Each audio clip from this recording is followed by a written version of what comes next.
finally doing it. Laura Geller Baked Foundation Review. I was holding off. Why? I'm just not the biggest fan of powder foundations on my skin. But in this review, we're doing a application, how it looks on the skin, close-ups, and of course, a full day wear test. Let's get into it. There are so many reviews for the Laura Geller Baked Foundations. I believe she has 3 different types of baked foundation. This right here is the Laura Geller Baked Balance and Brighten Foundation, and it retails for $36 US. It's perfect for mature skin. It's also great for uneven complexion, and it's supposed to adjust to your skin tone. So we're gonna do half of the face with a primer, half of the face without. We'll go with the Hourglass Vanish Airbrush Primer, left side primer, right side no primer. And I already have my concealer on. My eyes are done, because I'm using a liquid concealer today, and I don't like to go liquid concealer over a powder foundation. It just starts to look really heavy and cakey.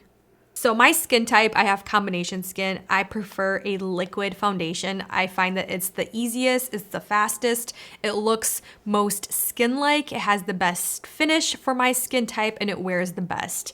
Powder foundations, I like to wear them more of like a topper to set my liquid or cream foundations in place if I need the extra coverage. I'm going to apply the foundation using a foundation brush, something nice and dense. I find this gives the most beautiful coverage, the most beautiful finish for a powder foundation. Honestly, any foundation, it gives the most realistic idea of what this foundation is supposed to be. So a natural finish with a light to medium buildable coverage. So it's not gonna be a full coverage, up to a medium coverage, which I think is really good for a powder foundation. And I'm just going and packing this into my brush all over the pan.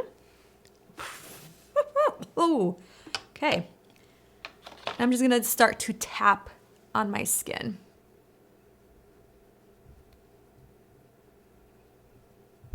If you were foundation, what's your preferred formula and why? My entire face is prepped with my typical moisturizer that I do, my toner, my serums, all that good stuff. It's toning down the redness a little bit, but we're gonna go in with a little bit more. I'm just gonna add a little bit more to the brush and go in areas where I need a little bit more coverage.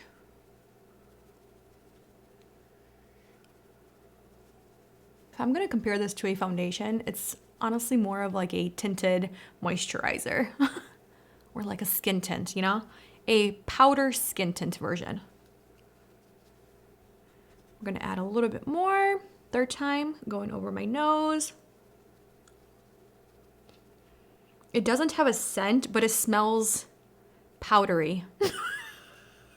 Okay, I kind of think it's oxidizing on my skin.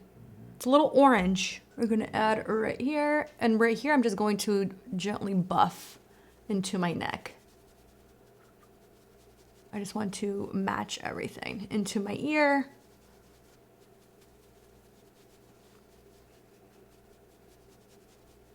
Just to get that good transition on the forehead now.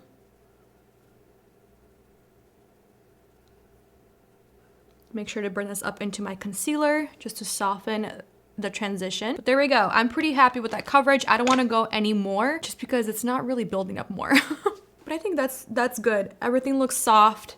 It's color corrected to a point.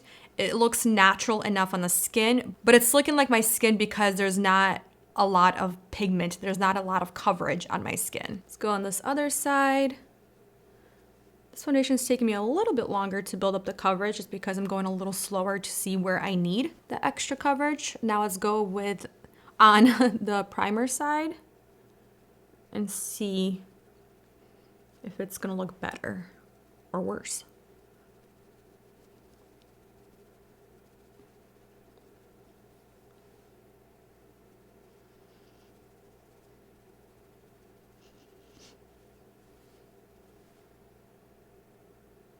It looks really beautiful on the forehead.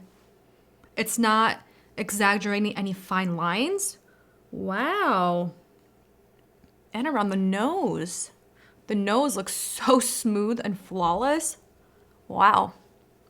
Let me give you my application review thoughts on the Laura Geller Baked Foundation. There's a little finessing. It's a little extra time than a regular liquid foundation. You gotta stamp it in a little bit longer to make sure everything matches perfectly. I was hoping it was gonna be a little more natural, natural with a little hint of glow from within, but this is providing me a stunning soft matte finish, a velvety finish. I really, really like it. It's a lighter version of the Makeup Forever HD Blurring Powder Foundation, which I love. Primer, no primer. I'm not seeing a huge difference. I think we'll see more so with the wear test throughout the day and at the end of the day, see maybe which side looks better or wore better and how the texture is looking. But overall, very happy with the first application. Let me finish the rest of my makeup. I'm gonna apply some powder bronzer, some powder blush, lip, and we'll be on our way. Overall, I'm very happy with the rest of the makeup and how it applied on top of the Laura Geller Baked Foundation.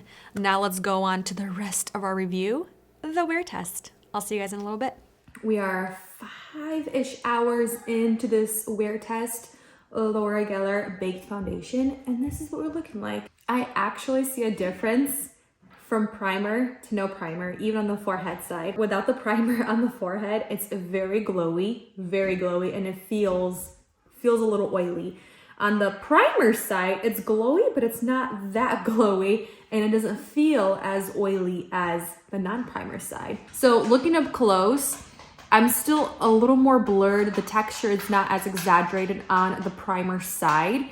It's looking a little more even from my cheeks to my chin to my jaw. It's looking really nice. On the non-primer side, there's a little bit more exaggeration on the pores. There's a little more texture happening, and then right here on the smile lines and texture where I have around my chin and my jaw, the foundation is starting to really crack and break apart and lose its pigment coverage. I'm starting to notice that I'm losing quite a bit of coverage in my T-zone just because the oils are starting to come to the surface and they're breaking apart the foundation.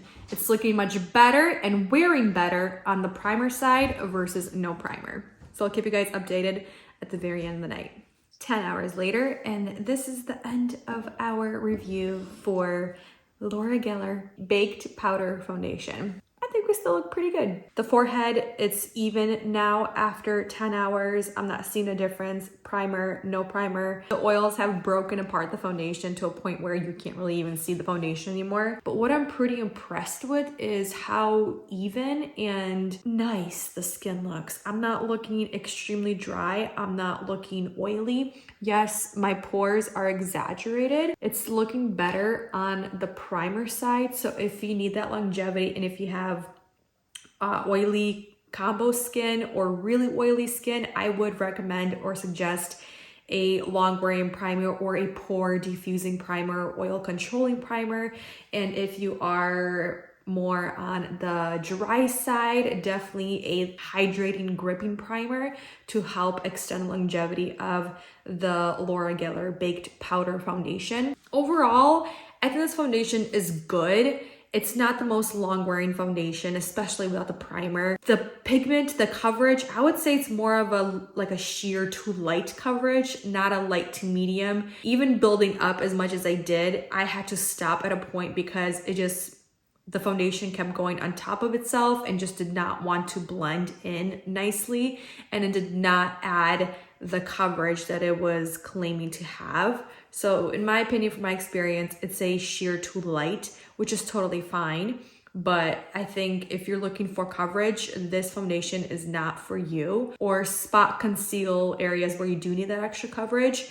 If you really want a blurring, soft, velvety, long wearing, high coverage foundation, try the Makeup Forever, the HD Undetectable Powder Foundation. That one is really stunning.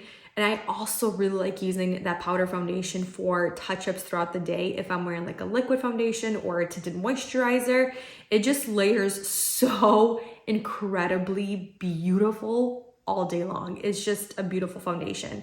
But this one actually surprised me with how skin-like my skin still looks at the end of the day. I did mention when I was applying this, it looks skin-like because there's not as much coverage. So it doesn't look cakey, and that's why it's not settling very intensely into the fine lines. It's not exaggerating my fine lines because there is not that much coverage. The pigment is very sheer, and that's why it looks so skin-like. But I like it so far. I like it a lot. I'm gonna end the video here. There's gonna be a lot more information, a lot more in depth, comparable products, comparable foundations on our website, milabubeautyreview.com. But I'm gonna end the video here. Thank you for watching, spending time with me, and I'll see the next one very soon.